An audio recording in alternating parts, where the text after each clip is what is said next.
First time ko talaga makasama sa ganitong proyekto since it started yung 2005, 2016. So, tuwa naman ako kasi finally nakapasok ako at had a chance to work with this new Sangre. Tapos nung binigay pa itong role as Zaur, medyo icing on the cake kasi nga, being the main bad guy is not an easy task. But it's the best. It's fun.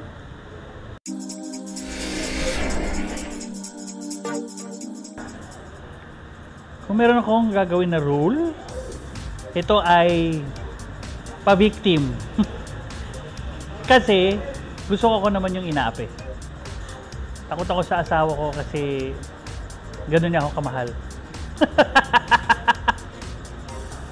Gusto ko makasama sa project si Digdong kasi matagal ko na siya hindi nakakatrabaho. Nasi-challenge ako kay Zaur kasi napakahirap ng kanyang character. Naiinis ako kapag mainit kasi mainit ang costume ko. Kita niyo, pawis na ako. At in-interview mo pa ako. At ini-interview mo pa ako. Charot lang. Mahilig ako sa bacon dahil ito ang aking go-to food. Ang ginagawa ko pag walang taping ay nasa bahay lang ako, spending time with family. Una kong ginagawa pag gising ay simulat ang mata.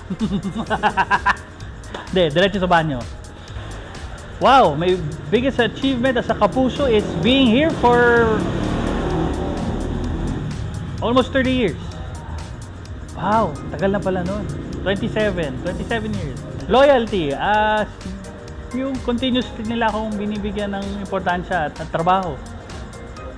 So, achievement na yun para sa akin.